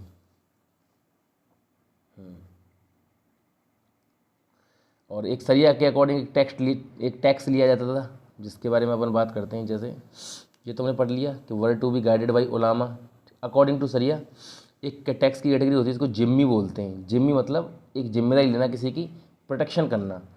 एक तरह से जो मुस्लिम रूलर थे वो हमेशा से टैक्स लेते आए बाकी के रिलीजन्स के लोगों से, और क्या बोलते थे उस टैक्स का नाम, जिम्मा, कि हम तुम्हारी रक्षा कर रहे हैं, बाकी कोई आके तुम पे आक्रमण ना कर दे। अबे पहले तो तुमने ही आक्रमण क्यों किया हुआ है हमारे घर पे, पहले तो तुम निकलो। इनसे ये किसी ने क्यों नहीं बोला? ऑब्वियसली इसलिए नहीं बोला जो हमने देखा था पिछली बार मोहम्मद बिन तुगलक ने पिछले चैप्टर में एवन वतूता कोई जेल में पड़वा दिया था। तो कुल मिला के इनसे कोई भी उल्टा बोल जाए तो जेल वेल में पटक देते थे मिनट से पहले। तो ये टैक्स लेते आए हैं हर, मतलब ऐसा नहीं कि हिंदुस्तान में आके तो हिंदुओं पे लिया है, लेकिन पहले हिंदुस्तान में जब नहीं थे तो कई जगह जहाँ पे ज्यूज़ के ऊपर इन्होंने राज किया है, फिर क्रिश्चियंस के ऊपर किया है, तो इनसे अब टैक्स लेते थे, जिसको क्या बोलते थे, जजिया टैक्स। ठीक है जी। बाद में जैसे यहाँ हिंदुस्तान में ये आए इंडिया में, तो इनका जो टैक्स था वो हिंदूज़ के ऊपर भी लागू हो गया। ये सब हमने बताया हमको। अच्छा, तो इनका टैक्स का ये तरीका था कि ये रक्षा करने के लिए लेते थे दूसरों से। ये तो मतलब एक अजीब सी बात हो गई कि मैं तुमको परेशान कर रहा हूँ लेकिन दूसरे को नहीं करने दूंगा। अच्छा, चलिए आगे देखते हैं। Several rulers gave land endowment and grant tax exemptions to Hindu, Jaina, Zoroastrian, Christian, Jewish and religious instruction. देखिए इंस्टीट्यूशन, अब ये एनसीईआरटी है, ये तो थोड़ी सी अब बताएगी कि कितने मुस्लिम रूलर अच्छे थे। तो उनके बारे में लिखा हुआ है कि कई रूलर थे जिन्होंने बहुत सारे टैक्स भी माफ़ किए, हिंदुओं के, जैनों के, जोरास्ट्रियन होते हैं, पारसी जो लोग होते हैं, बताया हुआ है मैंने आपको पहले भी। अच्छा, क्रिश्चियंस के, ज्यूज़ होते हैं यहूदी, ठीक है, इजराइल वाले। अच्छा, तो इनके लोगों कई बार इनको टैक्स एग्जम्पशन भी दिए, कई बार इनको लैंड भी दिए अपने रिलीजियस चीज़ों को बनाने के लिए। तो ऐसी बात नहीं, बहुत अच्छे लोग हैं, ऐसा ये बोलना चाह रही है एनसीईआरटी। अच्छा, इस बॉक्स को थोड़ा सा पढ़ लेते हैं। इस बॉक्स में क्या लिखा हुआ है? सरिया क्या है भाई? सरिया है एक लॉ गवर्निंग मुस्लिम कम्युनिटी का एक तरह का लॉ है, जो किस पे आधारित है? कुरान पे और हादीस पे। ठीक है जी। अच्छा, जैसे अब ये कुरान वुरान से काम तब तक चल जाता था जब तक ये मुस्लिम जो रूलर जो जब तक अरब वर्ल्ड में थे, तो इस सब से सारे रूल डिसाइड हो जाते थे। लेकिन जैसे ही बाहर निकले अलग अलग देशों में, तो वहाँ के अलग अलग तरह के ट्रेडिशन हुए। अभी डिसाइड कैसे करें कि कौन सी चीज़ सही है, कौन सी चीज़ गलत है? तो उसके लिए देखिए, ये मतलब रूल्स क्या होते हैं किसी भी चीज़ को डिसाइड करने के लिए, ये चीज़ सही कर रहा है आदमी कि नहीं कर रहा है सही। ठीक है जी। तो आपको पता होना चाहिए, जैसे अरब वर्ल्ड में जब तक ये इनका राज हुआ करता तब तक तो शरियत वगैरह से काम चल जाता था, जो कुरान थी और हादी के जो रूल थे। अब जैसे ये बाहर निकले, एक्सपेंशन हुआ इस्लामिक रूल का अरेबिया वाले रीजन से बाहर, तो फिर दो तरह की बुक से ये लोग डिसाइड करने लगे, जिन बुक का नाम क्या है, तो दो तरह की चीज़ों से, एक तो किया और दूसरा इजमा।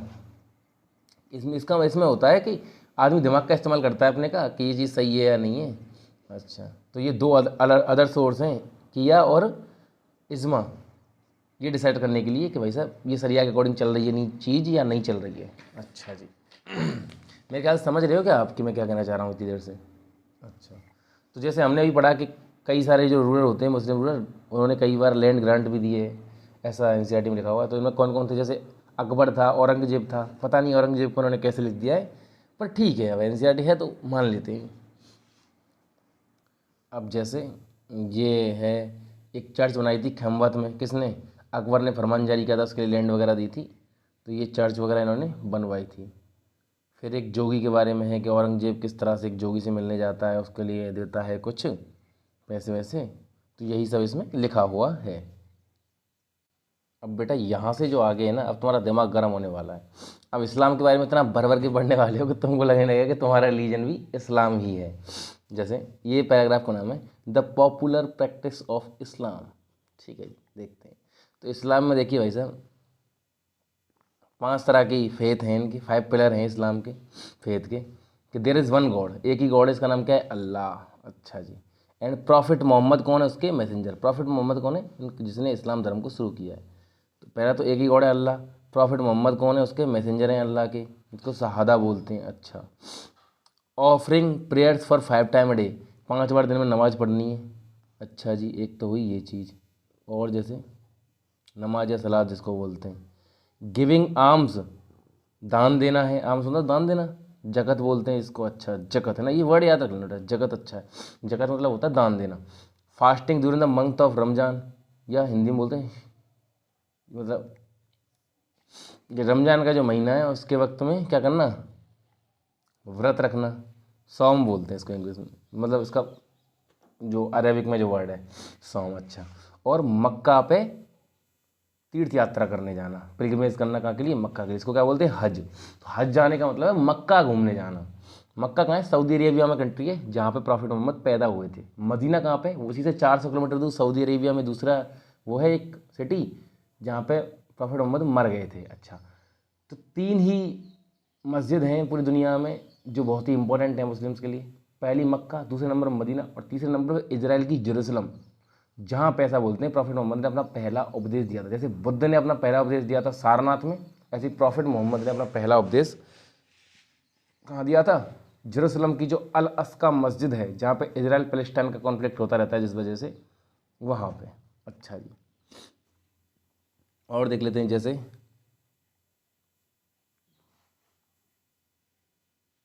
अब इस्लाम में भी कई तरह के लोग आने लगे, कई तरह की चीज़ें होने लगी। जैसे एक खोजा, एक ब्रांच है इस्लाम की, इसको सही सिया भी बोलते हैं, होते हैं ना सिया और सुन्नी। ठीक है जी। क्या हुआ कि इन्होंने अपनी जो टीचिंग्स हैं वो कुरान से ली हैं। ठीक है। इनको एक ज्ञान बोलते हैं जो संस्कृत के वर्ड ज्ञान से आया है।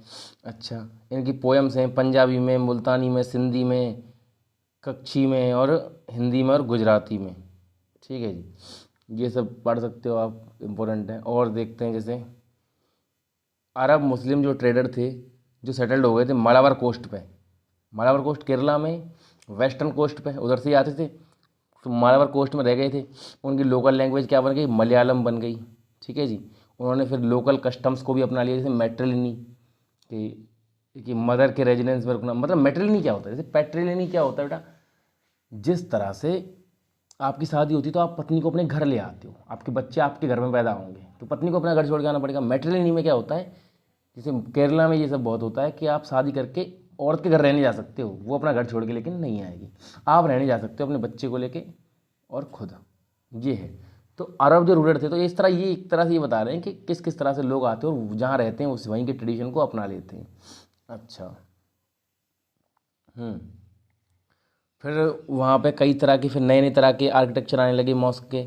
जैसे आप इस वाली मस्जिद को एक बार देखिए, केरला की एक मस्जिद का चित्र है। इसमें ऊपर शिखर सा बनाया हुआ है, जबकि शिखर कहाँ बनाते हैं? आपने देखा होगा मंदिर में बनाते हैं, इनका तो यूँ गुम्बद सा बनाते हैं, है ना? जब शिखर बनाते हैं मंदिरों में, तो देखिए किस तरह के मिक्स आर्किटेक्चर आने लग गए। जैसे इस मस्जिद को आप देख सकते हो, ये कहाँ से एकदम अच्छी मस्जिद है काफ़ी, है ना? 1609 में बनाई हुई, किससे बनी हुई है? ईंटों से बनी हुई है। अच्छा।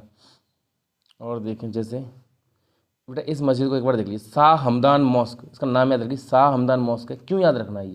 ये कश्मीर में है। ये इतनी इंपॉर्टेंट है, इतनी पसंद है वहाँ के लोगों को। अब कश्मीर क्या है? भारत का क्राउन है, एक तरह से ताज है, तो क्राउन में भी ज्वेल है। ये कश्मीर में काफ़ी मस्जिदें हैं, उन सब में भी सबसे बेस्ट, तो इसको ज्वेल इन दी क्राउन बोलते हैं, कि भारत के क्राउन में एक ज्वेल का काम करती है। कौन सी मस्जिद है? Shah Hamadan mosque, jewel in the crown इसको बोलते हैं, कश्मीर में है। समझ रहे हो बात को? अच्छा जी, ये आपकी समझ आ गई इतनी सी बात? और जैसे कई तरह की चीज़ें आने लगी, जैसे भाई जो मस्जिद है उसका जो ओरिएंटेशन है किसकी तरफ रखना है, मक्का की तरफ उसका मुंह रखना है मस्जिद का। अच्छा, और भी कई तरह की चीज़ें हैं जो इतना अपने काम की है नहीं। अच्छा कम्युनिटीज़ के नेम देख लेते हैं। पैराग्राफ का नाम क्या है, नेम ऑफ कम्युनिटीज़। जैसे तुर्किश जो रूलर थे, जो तुर्क से आते थे उनको तुर्कशा बोलते थे। तजिका कहाँ से थे, जो ताजिकिस्तान से आते थे। पारसिका कहाँ से थे, जो पर्सिया ईरान से आते थे। अच्छा जी, ठीक है, कई तरह के नाम थे। ठीक है, यवन कौन थे, यवन और सका कौन थे, तुर्क और अफगान जो थे उनको यवन और शका भी बोला गया है, आपको मैंने बताया था पहले। लेकिन कि मोर जनरल टर्म, ये तो अलग लोगों की अलग टर्म हुई, इन सबके लिए लेंगे कि जनरल टर्म जो थी, जो बाहर से आने वाले लोग हैं उनको मलिच्छ बोलते हैं। ठीक है, उनके लिए मलिच्छ का इस्तेमाल काफ़ी किया गया है, ये आपको पता होना चाहिए। बेटा जो जो नोट करवा रहा हूँ आपको याद रखना है सारा का सारा, सबका सब important. The growth of Sufism. Sufism क्या होता है, देखिए इस्लाम में जो इस्लाम को फैलाते हैं, जैसे हिंदुओं के संत होते हैं, ऐसे इस्लाम के लोग सूफ़ी होते हैं। जो इस्लाम के जो बाबा बाबा होते हैं उनको सूफ़ी बोलते हैं। ठीक है जी, पीर हो जिनको बोलते हैं, पीर हुए, या मुर्शीद बोलते हैं, दूसरा वर्ड मुर्शीद है। तो इसका मतलब क्या है, और उनके पीर या मुर्शीद का मतलब तो एक ही है, या शेख, तीन चार वर्ड है, पीर मुर्शीद शेख या सूफ़ी, चारों चारों एक लीडर को बताते हैं कि ये आदमी को लोग फॉलो करते हैं। उनके डिसाइपल मतलब उनके फॉलोअर्स को क्या बोलते हैं, मुरीद। ठीक है जी, चलो इसके बारे में हम पढ़ लेते हैं। जो अर्ली सेंचुरी जो इस्लाम की, तो कई पीपल थे सूफ़ी, वो एस्टेसिज्म मतलब वैराग्य में और मिस्टिसिज्म में टर्न हो गए। उनके वो अगेंस्ट थे किसके, growing materialism of the caliphate, कि भाई साहब तुम किस तरह से पावर को अपना रहे हो, किस तरह से अपना वो कर रहे हो, एक्सपेंसन लगातार बढ़ाए जा रहे हो अपने राज्य को, इस सब के वो अपोजिट में थे। वो क्रिटिकल थे काफ़ी, इनकी चीज़ों को बहुत गलत बताते थे, इसलिए एक नया तरह की चीज़ निकलने लगी। अच्छा, जैसे वो बोलते थे कि ज़रूरत क्या है तुम्हें इतनी उसकी, ठीक है, ज़रूरत क्या है तुम्हें इतना सब राज्य वगैरह बढ़ाने की या ये सब करने की। तो पढ़ लेते हैं, सूफिज़म और तवस्सुफ़। सूफिज़म और तवस्सुफ़ का एक ही मतलब होता है। ठीक है, जो सूफी जो एक तरह से इन सब काम को फॉलो करता है उसको तवस्सुफ़ भी बोलते हैं। अच्छा, सूफिज़म जो वर्ड है वो इंग्लिश वर्ड है बेटा, इसको याद रख लेना। सूफिज़म कैसा वर्ड है, इंग्लिश वर्ड है। इसको 19वीं सेंचुरी में अंग्रेजों ने बनाया है, ये अपनी हिस्ट्री लिखते वक्त। ठीक है जी, इस्लामिक टेक्स्ट में अगर सूफिज़म लिखा जाएगा तो उसको क्या लिखते हैं, तवस्सुफ़। याद रख लो, इसको कहीं भी आपसे पूछा जा सकता है। अच्छा,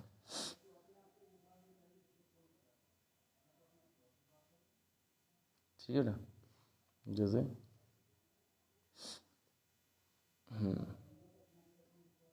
देखिए, जैसे इस्लामिक टेक्स्ट में सूफिज़म को क्या लिखते हैं, तवश्शुब बोलते हैं। वैसे सूफ का मतलब क्या होता है, वूल, ऊन। ठीक है जी, और अदर इसके जो मतलब होते हैं वो होते हैं, सूफ का मतलब साफ़ा, साफ़ा मतलब प्योरिटी। ठीक है जी। अच्छा, और एक वर्ड होता है सुफ़ा, जिसको क्या बोलते हैं, मस्जिद के जो बाहर जो ओटा सा होता है जिस पर बैठ सकते हैं, जो प्लेटफॉर्म होता है, तो प्रॉफिट की जो मस्जिद है उसके बाहर का जो एरिया होता है बैठने का, उसको सुफ़ा बोलते हैं।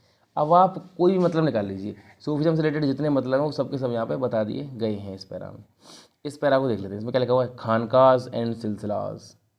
खानका और सिलसिला क्या होता है, ठीक है जी।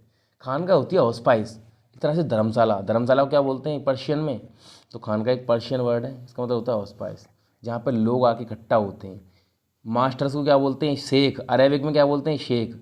और पर्शियन में क्या बोलते हैं, पीर या मुर्शीद। मैंने कहा था ना, शेख तो बोलते हैं, आपने जो रिलीजियस लीडर है उनको कभी कभी शेख बोला जाता है, शेख तो बोला था अरबी भाषा में। और पर्शियन जो भाषा है, ईरान की जो भाषा है, उसमें क्या बोलते हैं, पीर या मुर्शीद। उनके जो चेले चपाटे होते हैं डिसिपल्स, उनको मुरीद बोलते हैं। और जो अपॉइंटेड सक्सेसर होता है उसको बोलते हैं खलीफा, जो उस एरिया का पूरा पूरा राजा होता है। ठीक है जी, उसको बोलते हैं खलीफा। ठीक है, तो पहले आपको एक सिलसिला वर्ड का मतलब होना चाहिए। सिलसिला क्या होता है, तो वर्ड जो सिलसिला है उसका मतलब होता है एक तरह की चेन, कि एक स्पेशल टाइप के सूफ़ी निकले। जैसे किसी सूफ़ी का नाम है, जैसे हमने आपने अजमेर की दरगाह सुनी होगी शेख मोइनुद्दीन चिश्ती के नाम पे, फिर उनके जो भक्त होंगे ना उनको चिश्ती सिलसिला के भक्त बोले जाएंगे। जैसे उससे उसका कोई दूसरा बना उसी सिलसिला का कोई संत, वो भी अपने नाम के पीछे चिश्ती लगाएगा। कोई तीसरा बना, वो भी अपने नाम के पीछे क्या लगाएगा, चिश्ती लगाएगा। तो एक तरह से क्या बन जाता है, सिलसिला बन जाता है। काफ़ी तरह के सिलसिले ही हैं, जैसे नक्शबंदी हुआ, ठीक है जी, और जैसे कादरी सिलसिला हुआ, चिश्ती सिलसिला हुआ, काफ़ी तरह के सिलसिला है। इसको इंग्लिश में क्या बोलते हैं, order. Chishti order, Naqshbandi order, Naqshbandi को बाबर फॉलो करता था, ये सब के बारे में आप बुझेंगे। अच्छा, अकबर किसको फॉलो करता था? चिश्ती सिलसिला को। शेख सलीम चिश्ती की जो फतेहपुर सीकरी में दरगाह उसने तभी तो बनवाई थी, उस चिश्तियों को बहुत मानता था अकबर। अच्छा जी, ठीक है, देखते हैं।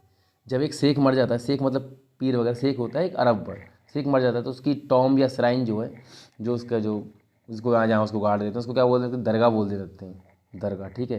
फिर उसके जो फॉलोअर जो है वो वहाँ पे घूमने घूमने आते रहते हैं।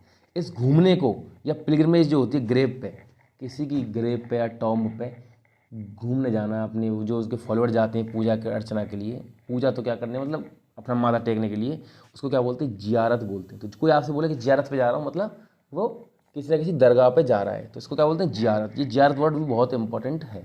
जियारत का मतलब आपसे यूपीएससी पूछ सकता है, ठीक है जी।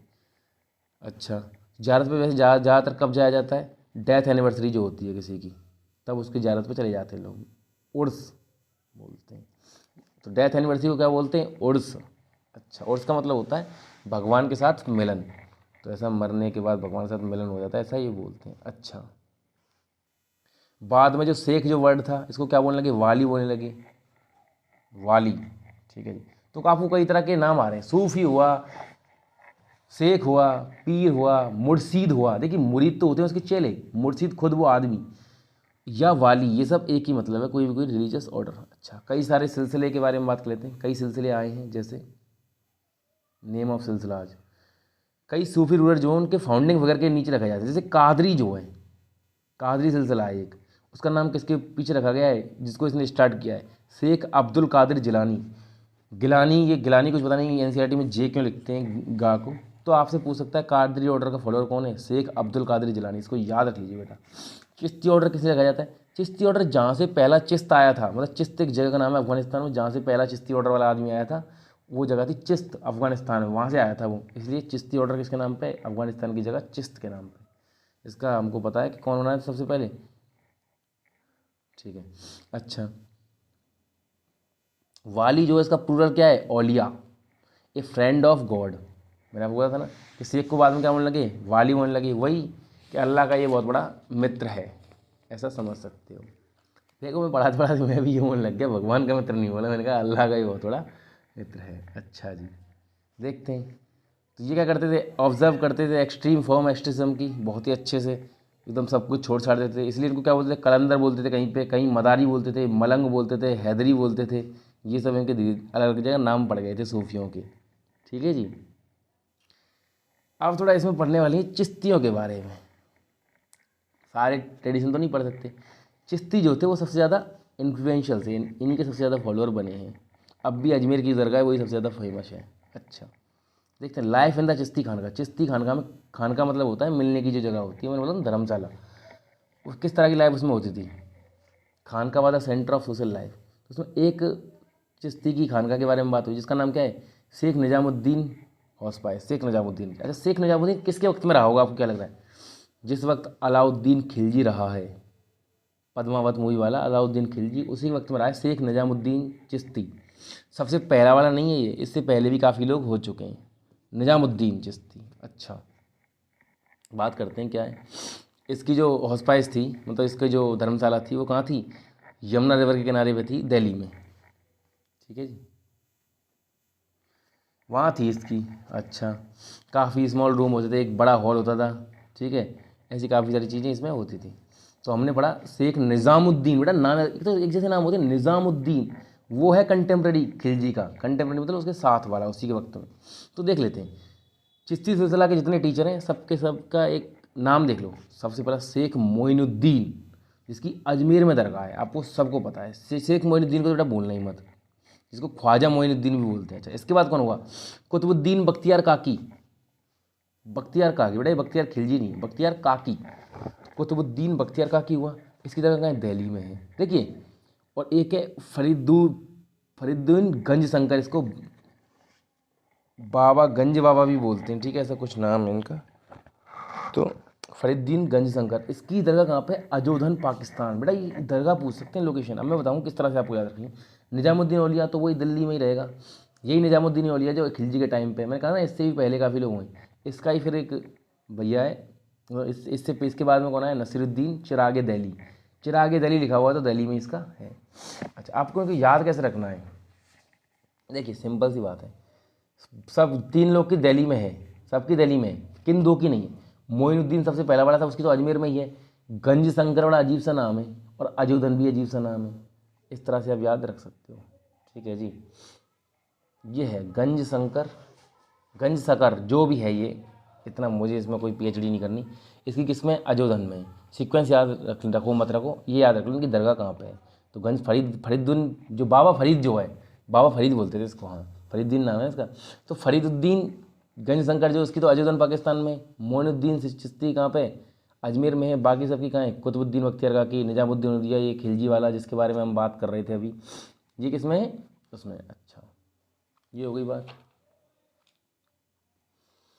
तो इनमें क्या होता था कि खूब लंगर चलते रहते थे भाई साहब, लंगर चलते थे, फतू पे चलते थे। फतू मतलब अपने आप ही जो लोग दान दे जाते थे बिना मांगे, उस पर ये सब चलते थे। अच्छा, अब देखना आप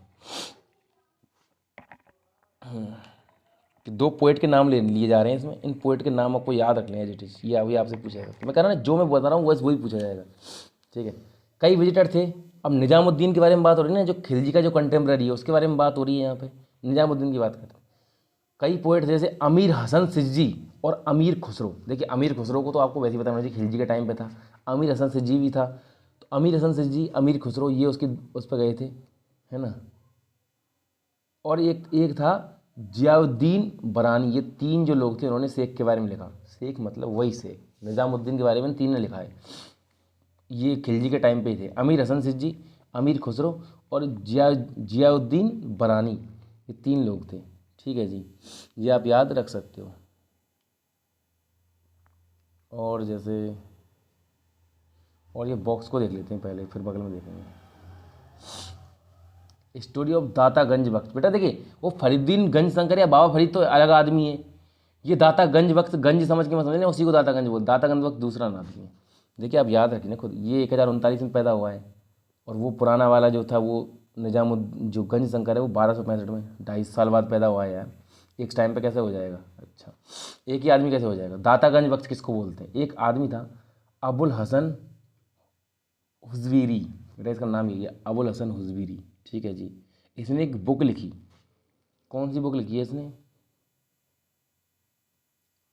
एक बुक लिखी पर्शियन में, इसका नाम क्या है? कस्ब उल महजूब। बेटा यूपीएससी से बुक्स का नाम पूछ रही थी, आप पूछ रहे कि कस्ब उल महजूब किसने लिखी है? इसने लिखी है, अबुल हसन हुजवीरी ने ये बुक लिखी है।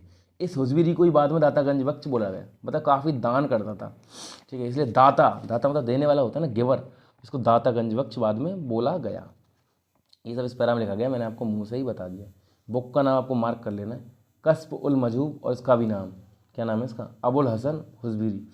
ये जो नाम है इसको आप रख सकते हो। अच्छा,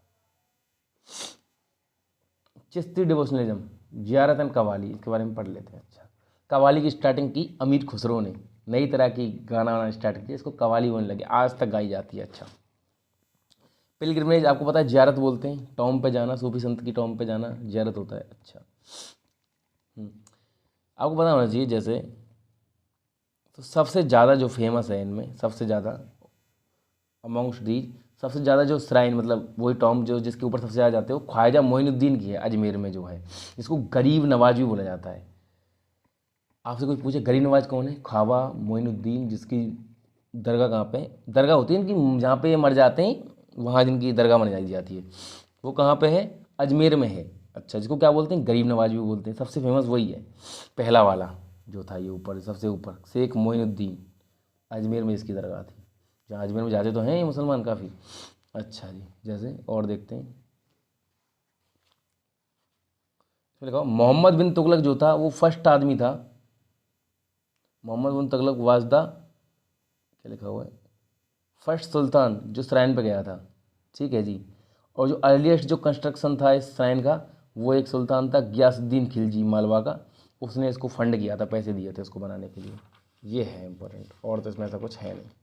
अच्छा, जैसे और क्या क्या देख सकते हैं, अकबर इतना बड़ा फ़ैन था भाई साहब, अकबर तो 14 बार गया अब तुम देख रहे हो मोइनुद्दीन चिश्ती ऑर्डर का है, चिश्ती ऑर्डर से कितना प्रभावित है, जबकि इसका जो दादा जो था, इसका नाम क्या था, बाबर बाबर नक्शबंदी ऑर्डर था उसको फॉलो करता था, बाबर उनको मानता था उस संत को। अच्छा, कोई पूछे बाबर किसको मानता, नक्शबंदी, लिख लीजिए भले कहीं। अकबर 14 बार गया, लेकिन अकबर से समय से पहले तो वो मर ही चुका था, वो आदमी तो काफ़ी पुराना है मोइनुद्दीन। लेकिन अकबर के टाइम पे एक आदमी था जिसको क्या बोलते थे, सलीम चिश्ती। चिश्ती ऑर्डर का एक संत था, इसके बारे में जो बाद में जो उसका संत हुआ था बताऊंगा मैं किसका। चलिए पहले ये देख लीजिए आप। तो अकबर ने उनको काफ़ी गिफ्ट दिए, ठीक है। 1568 में एक ह्यूज कोल्ड्रन दिया, देग मतलब एक बनाने का देग होता है बेटा, होता तो है वो, जिसमें ऐसे मटका टाइप का बड़ा लोहे का, जिसमें ऐसे आग पर रख देंगे, जिसमें काफ़ी खाना वाना बन सके वहाँ के लिए। म- तो वो एक देग गिफ्ट किया उसने। अच्छा, और जैसे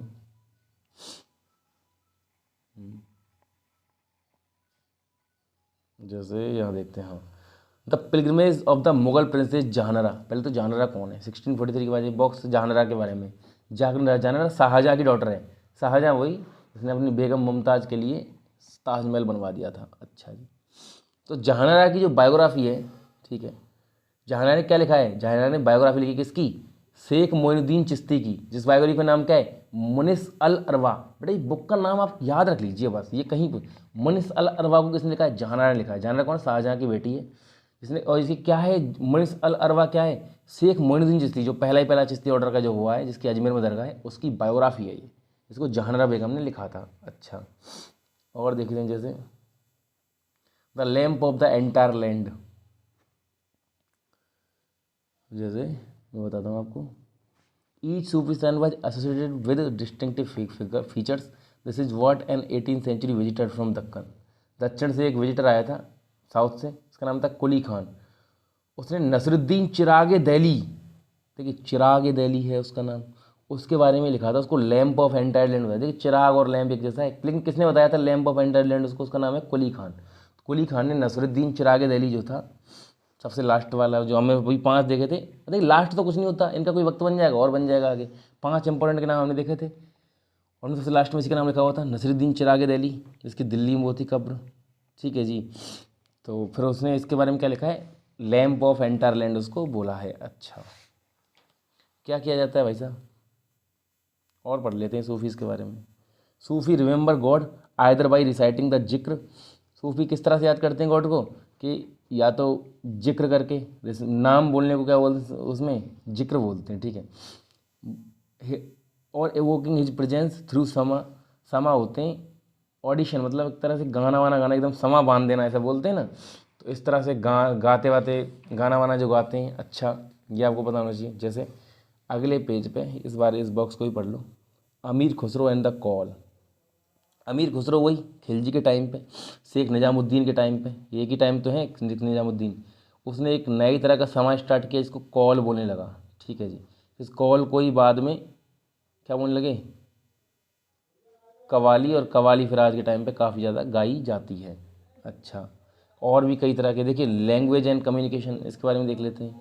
ये कई तरह का, एक नोबल है जिसका नाम क्या है, प्रेम अख्यां पद्मावत, पूरा है इसका पद्मावत जो एक नोवेल है उसका नाम प्रेम अख्यां पद्मावत, जिसको किसने लिखा है, मलिक मोहम्मद जायसी ने लिखा है। जो किसके लिए, किसकी कहानी है, रोमांस की कहानी किसकी, पद्मिनी की और रावल रतन सिंह की। पद्मावत पिक्चर में होते हैं ना दोनों राजा रानी, जिनके ऊपर अलाउद्दीन खिलजी हमला करने आता है, उसकी कहानी पद्मावत नाम का नोवेल है, इसमें लिखी है। इसका नाम क्या है, मलिक मोहम्मद जायसी। इसने 1540 में ये नोवेल लिखा है। और ये कहानी कब की है, ये 1300 की कहानी, फिक्स 1301 के आसपास की। तो काफ़ी बाद में पद्मावत की कहानी को लिखा गया है। ठीक है जी। तो पक्का भी नहीं कि सच है कि नहीं, सच्ची होगी लेकिन लिखी है तो। अच्छा, आपने देखी ना पद्मावत, रतन सेन श्रीलंका जाता है, सिलोन, वहाँ से एक रानी को पसंद करके ले आता है शादी करके, है ना। तो यही था। अच्छा, और देखते हैं जैसे एक अलग तरह की एक पोयम बनाई जा रही थी साउथ में भी, कर्नाटका में भी। कर्नाटका की मुस्लिम्स की बात कर लेते हैं। एक नई तरह की एक डिफरेंट जेनर चल रहा है, शॉर्ट पोयम, जिनको क्या बोलते थे, दखनी बोलते थे। उर्दू में होती थी, दखनी बोलते थे, शॉर्ट पोयम। ठीक है, सूफीज़ की कर्नाटका में। अच्छा, और क्या है, और भी कई तरह के कंपोजिशन थे। जैसे लोरीनामा, इसको क्या बोलते हैं, लावीज। लोरीनामा होती है किसी बच्चे को सुनाने की लोरी जो गाई जाती है, अम्मा अम्मा गाती रहती हैं, लोरी भी कंपोज की गई। कुल मिला के घर पे भी शादीनामा, शादियों में गाने के लिए जो सूफीज़ के जो भजन वगैरह थे। ठीक है जी। अच्छा, अच्छा, ये जो गाने वाने थे इनको ये इंस्पायर क्यों हो रहे थे, ये कैसे बनाए? अब जब इन सूफियों ने देखा कि भाई साहब पहले से जो भक्ति ट्रेडिशन के जो लोग हैं, जैसे कन्नड़ा के जो वचन लिखे जाते हैं, लिंगायत, मराठी में जो अभाग लिखे जाते हैं, क्या देखो क्या लिखा हुआ है, मराठी अभंग जो होते हैं, या संत ऑफ पंढरपुर, मतलब मराठी में भी भक्ति ट्रेडिशन वाले गाने रख लिया जाते थे, कुछ ना कुछ देखो अभंग बोलते थे। कर्नाटका में कन्नड़ा में वचन होते थे, वही वैरसवा ट्रेडिशन कर्नाटका का हमने पढ़ा था। इनको देख के इन्होंने ऐसा शुरू किया सूफी ने कि भाई हम भी अपने धर्म को इसी तरह से फैलाते हैं, गाने वाने बनाते हैं अपने, जिस तरह से लोग इसको कम से कम पढ़ने तो लगेंगे थोड़ा बहुत। अच्छा, सूफी एंड द स्टेट, सूफियों का स्टेट के साथ क्या रखा, मैं अभी उनका पढ़ लिया था, किस तरह से चोरा चेला रुलन ने किस तरह से मंदिर बनवाए थे वो तीन, वो काफ़ी चीज़ें ऐसे ही सूफियों के बारे में देख लेते हैं। जहाँ जो चिश्ती जो समुदाय के लोग थे वो तो एकदम दूरी पर रहते थे, वो कोई सेवा नहीं लेते थे उनसे।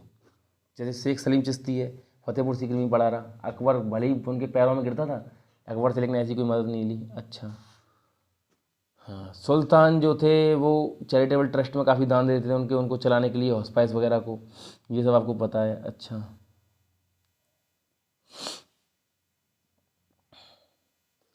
हमने निज़ामुद्दीन औलिया के बारे में भी पढ़ा था।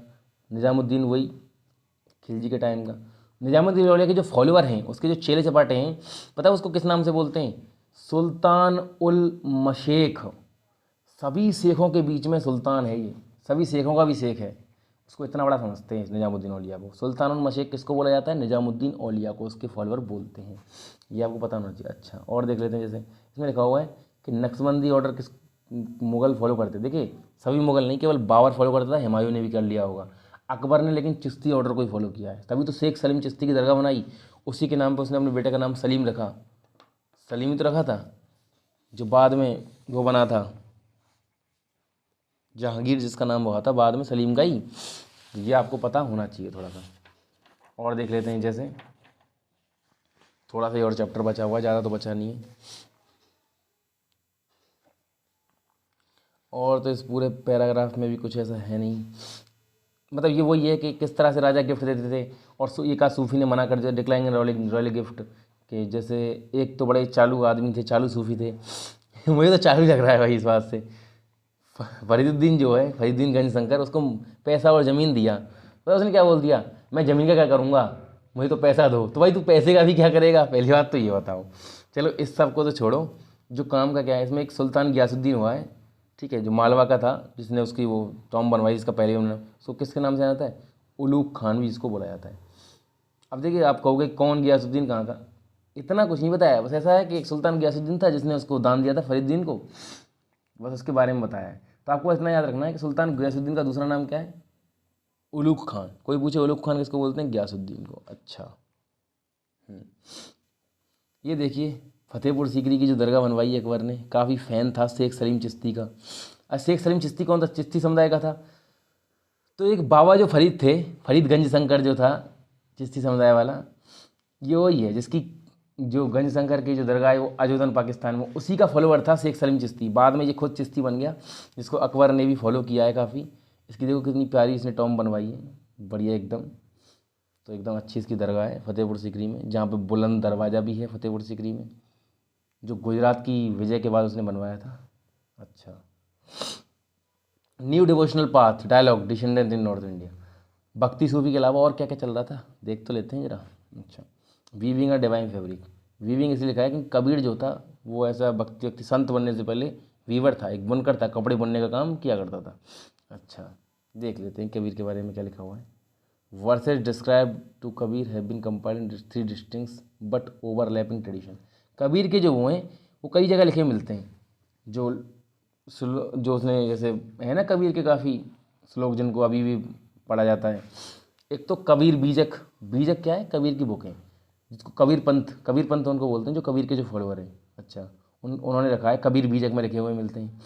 एक कबीर ग्रंथावली है, जो राजस्थान में दादू पंथ के लोग हैं वो फॉलो करते हैं कबीर ग्रंथावली, उसमें भी कबीर के दोहे मिलते हैं। अच्छा, एक है आदि ग्रंथ साहिब।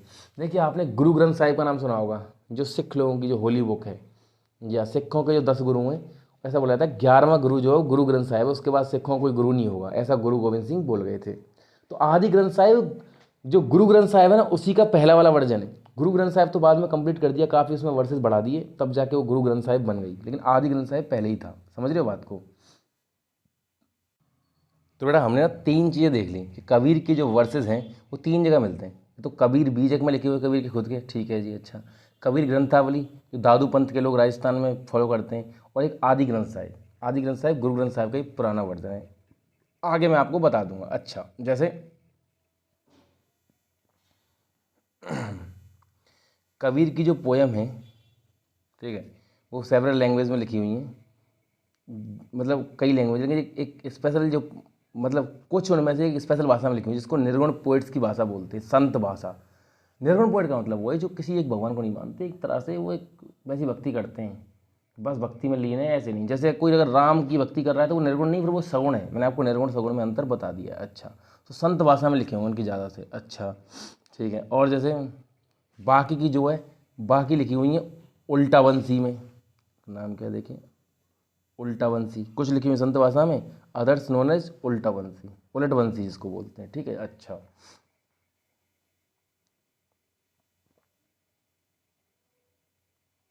जैसे कबीर अपने उसमें दोहे में क्या बताता है कि सबसे अल्टीमेट रियलिटी बस एक ही है, अल्लाह, ठीक है जी, खुदा, हजरत।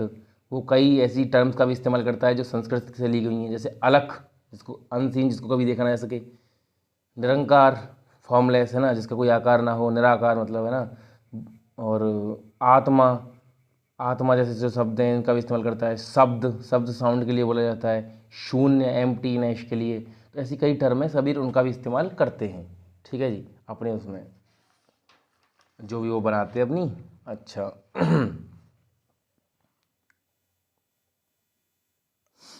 अब जैसे इस पूरे पैरा में इतना कोई काम का कुछ भी है नहीं, वही कबीर के बारे में कुछ है जो फालतू की बातें हैं। अच्छा, ये देख लीजिए, जो हेजियोग्राफी है जो कबीर की, जो लिखी गई है बाद में, उनमें वैष्णव ट्रेडिशन के जो लोग हैं, जो हिंदू हैं बेसिकली, वो ये बताते हैं कबीर जो था, वो कबीरदास जो था, वो हिंदू फैमिली में पैदा हुआ था, ठीक है जी। फिर बाद में उसको एक पुअर मुस्लिम फैमिली ने पाल लिया, जो वीविंग का काम करती थी, मतलब बुनने का, ठीक है, या जुलाहे थे, जुलाहा या बुनकर, ठीक है, उसका काम ये करते थे। बाद में वो रिसेंटली क्या इसमें कन्वर्ट हो गया, इस्लाम में बदल गया। पहले वो क्या था, हिंदू था, और वो एक गुरु था उसका, जिसका जिसका नाम क्या था, रामनंद, उसके फॉलोअर थे। रामनंद के काफ़ी सारे वो हुए हैं, ठीक है, अलग अलग तरह के लोग। कबीर हुआ, ठीक है, ऐसे ही बहुत सारे और भी कई लोग हैं, इनके एक आध के नाम यहाँ इसमें आ जाएंगे, ठीक है। रामनंद के काफ़ी फॉलोअर थे, उनमें से एक कबीर था जो बुनकर था। ऐसी अलग अलग तरह के काम के लोग थे, कोई बाल बनाने वाला था, कोई चमड़े का काम करने वाला लोग था, सब के सब संतों में बदल गए, ठीक है जी। अच्छा जी, देखते हैं, बाबा गुरु नानक के बारे में भी पढ़ लेते हैं। गुरु नानक थे, इनका जन्म एक हिंदू मर्चेंट फैमिली में हुआ था। नानक, ननकाना साहिब था, है ना, एक जो गांव था पंजाब में, वहाँ पर उनका वो हुआ था जन्म, ठीक है जी। उन्होंने निर्गुण भक्ति की है, ठीक है, और अपने जो हाइम्स थे, मतलब जो उनके श्लोक वगैरह हैं, जिनको वो क्या बोलते हैं, श्लोक को, अपने जो श्लोक हैं उनको शबद, देखिए, उन्होंने काफ़ी रचनाएं की हैं जिनको क्या बोलते हैं, शबद, जिनमें वो एक ही रियलिटी बताते हैं, इसको एब्सोल्यूट या रब बोलते हैं, जिसकी वो पूजा करते हैं कि रब, पंजाबियों को आपने बोलते सुना होगा। अच्छा, तो उन्होंने क्या है, अपना एक अपॉइंट किया, अपना एक चेला, जिसका नाम क्या था, अंगद। तो गुरु अंगद देव सिखों के दूसरे गुरु हैं, इसलिए समझ के बात को, गुरु नानक सिखों के पहले गुरु, गुरु अंगद देव सिखों के दूसरे गुरु, ये आपकी समझ आ गई। अच्छा, ये बात, अच्छा, फिर यही ट्रेडिशन 200 साल तक फॉलो हुआ और सिखों के कुल मिला के 10 गुरु हुए। अच्छा जी, सिखों के 5वें गुरु कौन थे, गुरु अर्जन देव, ठीक है जी। तो बाबा गुरु नानक की वो जो हाइम्स थी, श्लोक जो थे, श्लोक वगैरह, उनको उन्होंने कई, जैसे, और मतलब बाबा गुरु नानक और बाकी बाकी उनके जो बाद के जो 4 लोग आए थे, 4 सक्सेसर, देखिए 5वें कौन थे, गुरु अर्जन देव थे खुद।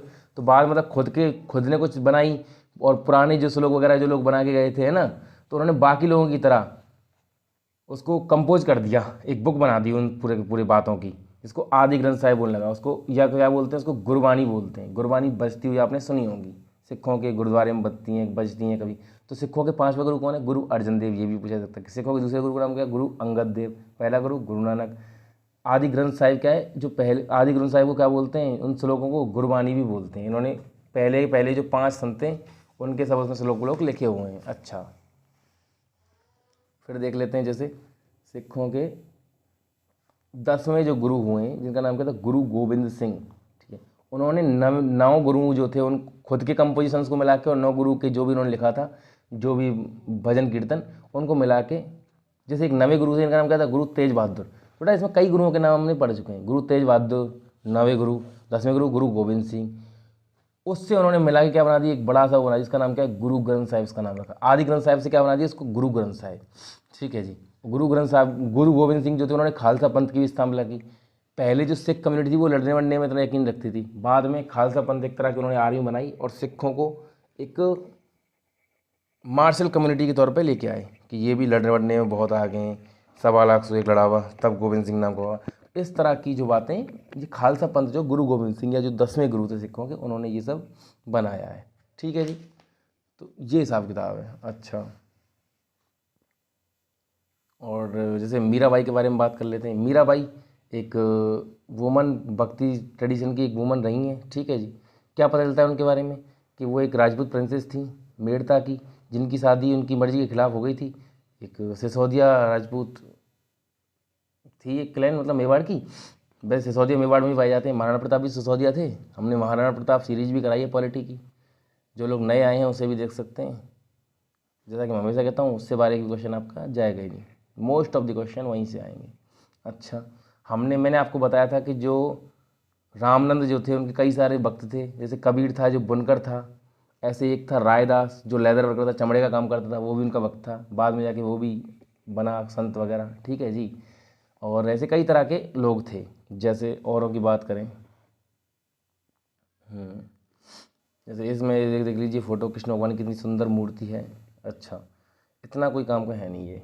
और कैसे देख लेते हैं, जो मीराबाई के जो गाने हैं, her songs continue to be sung by woman and man, especially जो गरीब थी और लो कास्ट की थी, गुजरात और राजस्थान में, उनके द्वारा उनके गानों को गाया जाता रहा है। अच्छा, और देख लेते हैं, जैसे ये हिस्ट्रीज का पता कैसे चलता है, ये रिलीजियस ट्रेडिशन की ये सब हुआ है, ये कई जगह से हमको पता चलता है। जैसे कई मुग़ल राजाओं के जो फरमान जारी हुए उनमें उनका नाम लिखा होता है।